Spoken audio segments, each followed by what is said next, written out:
नमस्ते। आज की इस खास रणनीतिक ब्रीफिंग में सीधे मुद्दे पर आते हैं। सोचिए, जिन पड़ोसियों के साथ हमारे ऐतिहासिक और गहरे रिश्ते रहे हैं, वहीं अचानक से नए नक्शों के विवाद और वीजा की मांगे क्यों उठने लगी हैं? और दूसरी तरफ ग्लोबल मंचों पर बड़े देश अपनी शर्तें मनवाने में लगे हैं। एक उभरती हुई शक्ति के रूप में भारत इन मल्टी फ्रंट जियोपॉलिटिकल चुनौतियों को आखिर कैसे बैलेंस कर रहा है? आज इसी की गहराई में उतरेंगे। आज के इस विश्लेषण में हम बिल्कुल निष्पक्ष रूप से केवल तथ्यों के आधार पर राष्ट्रीय सुरक्षा, कूटनीति और आर्थिक परिदृश्य की एक बड़ी तस्वीर देखेंगे। बिना किसी बायस के सीधे ग्राउंड रियलिटी को समझेंगे। चलिए शुरू करते हैं। तो आज का एजेंडा बहुत ही क्लियर है। हम 5 मुख्य एरिया कवर करेंगे।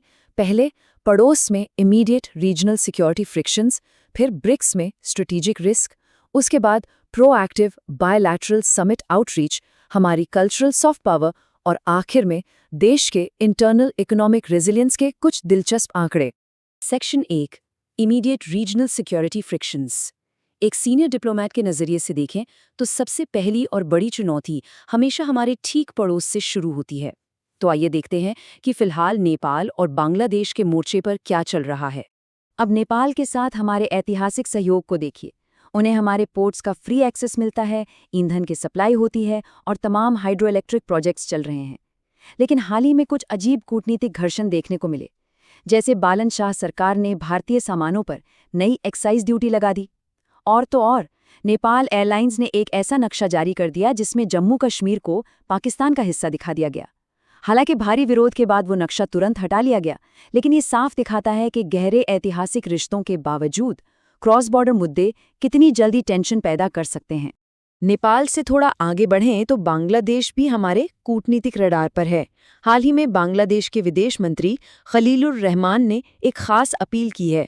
उनका कहना है कि दोनों देशों के ऐतिहासिक संबंधों को ध्यान में रखते हुए भारत को अपनी फुल वीज़ा सर्विसेज को नॉर्मलाइज करना चाहिए। दरअसल वीज़ा नीतियां सिर्फ ट्रैवल का जरिया नहीं होती। रणनीतिक रूप से ये दो देशों के बीच संबंधों के तापमान को मापने का एक बहुत बड़ा बैरोमीटर होती हैं। मौजूदा स्थिति की बात करें तो तख्तापलट और एम्बेसी सिक्योरिटी को लेकर जो चिंताएं थीं, उनके कारण भारत फिलहाल बांग्लादेश के नागरिकों को सिर्फ इमरजेंसी मेडिकल, लिमिटेड स्टूडेंट और ट्रांजिट वीज़ा ही जारी कर रहा है। टूरिस्ट और बिजनेस वीज़ा पूरी तरह से सस्पेंडेड हैं। दिलचस्प बात यह है कि बांग्लादेश ने फरवरी में ही इंडियंस के लिए फुल वीज़ा सेवा बहाल कर दी थी। तो यहाँ हमें सिक्योरिटी प्रोटोकॉल बनाए रखने और एक अहम पड़ोसी के साथ जनसंपर्क को फिर से शुरू करने के बीच एक बेहद नाजुक कूटनीतिक बैलेंस बनाना पड़ रहा है।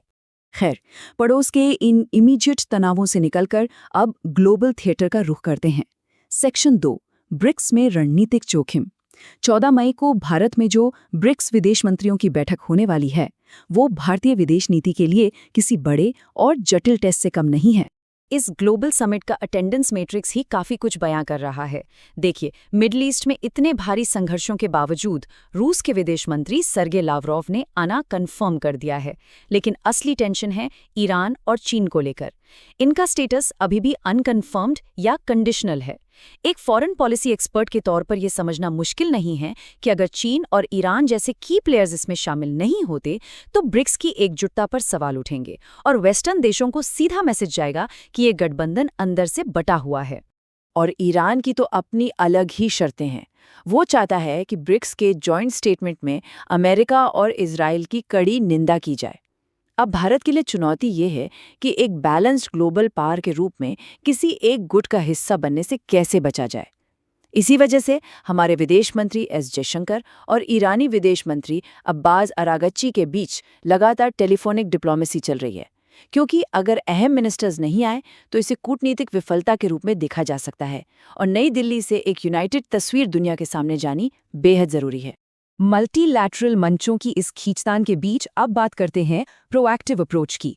Section 3, proactive bilateral summit outreach. एक सॉलिड फॉरेन पॉलिसी हमेशा ग्लोबल चैलेंजेस और वन-ऑन-वन रिलेशन का परफेक्ट मिक्स होती है। अब जरा इस आगामी विदेश यात्रा की टाइमलाइन देखिए। 18 मई से यूरोप का टूर शुरू हो रहा है, जिसमें नॉर्वे, नीदरलैंड्स और इटली शामिल हैं। लेकिन यहाँ जो सबसे इंटरेस्टिंग स्ट्रेटेजिक मूव है, वो है यूएई में कुछ घंटों का प्री टूर स्टॉपओवर। याद है, जनवरी में यूएई के राष्ट्रपति भी कुछ ही घंटों के लिए भारत आए थे। इसे शॉर्ट स्टॉप डिप्लोमेसी कहते हैं। ये साफ दिखाता है कि जब टॉप लीडरशिप के बीच गजब की पर्सनल केमिस्ट्री होती है, तो लंबी और फॉर्मल स्टेट विजिट्स के बिना भी बड़े और अहम फैसले चुटकियों में लिए जा सकते हैं। चलिए, हार्ड पावर और इन कूटनीतिक यात्राओं से थोड़ा ब्रेक लेते हैं और उस ताकत की बात करते हैं जो बिना किसी शोर शराबे के अपना काम कर जाती है। Section 4, projecting cultural soft power. कूटनीति में सॉफ्ट पावर असल में है क्या? सीधे शब्दों में कहें तो ये किसी पर दबाव या जोर जबरदस्ती किए बिना अपने कल्चर और वैल्यूज के आकर्षण से दूसरों को प्रभावित करने की ताकत है।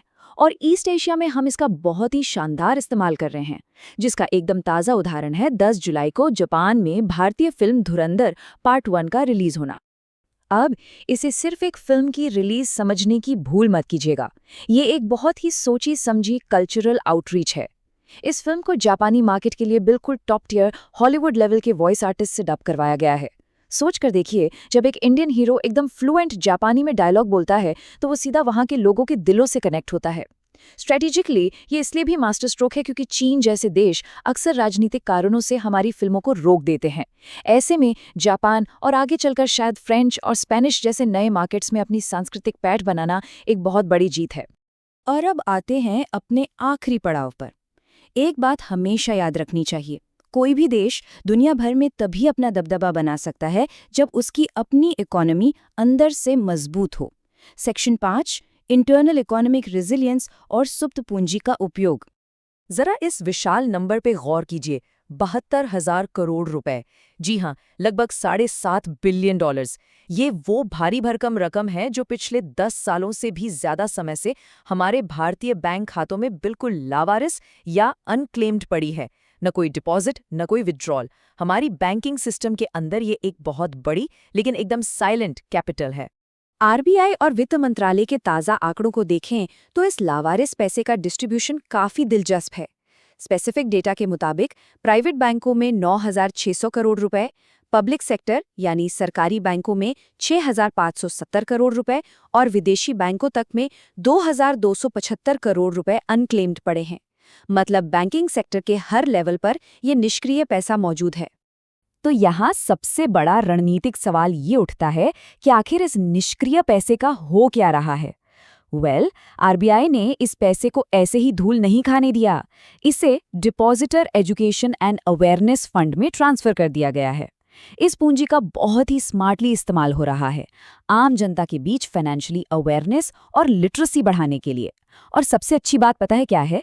सही कागजात और वैलिड डॉक्यूमेंट्स के साथ असली मालिक आज भी कानूनी तौर पर अपना पैसा कभी भी वापस क्लेम कर सकते हैं। ये इस बात का बेहतरीन उदाहरण है कि एक सॉलिड सिस्टम बेकार पड़े रिसोर्सेज का भी कितना रणनीतिक इस्तेमाल कर सकता है। हम इस शानदार ब्रीफिंग के बिल्कुल आखिर में आ गए हैं। इस पूरे ग्लोबल और डोमेस्टिक सिनेरियो का सार यही है, सच्ची रणनीतिक गहराई सिर्फ अपनी सीमाओं को सुरक्षित करने से नहीं मापी जाती, बल्कि कूटनीतिक घर्षण को एक मजबूत आर्थिक और सांस्कृतिक रेजिलियंस के साथ बैलेंस करने से मापी जाती है। क्या मौजूदा मल्टीफ्रंट चुनौतियों के बीच एक उभरती हुई शक्ति इस बेहद नाजुक कूटनीतिक बैलेंस को सफलतापूर्वक बरकरार रख पाएगी? ये सोचने वाली बात है और आने वाले वक्त का सबसे बड़ा सवाल भी। खैर, आज के इस विश्लेषण में इतना ही। ऐसे ही सटीक और इन डेप्थ अपडेट्स के लिए हमारे चैनल को सब्सक्राइब और लाइक करना बिल्कुल न भूलें। आपसे जल्द मुलाकात होगी। धन्यवाद।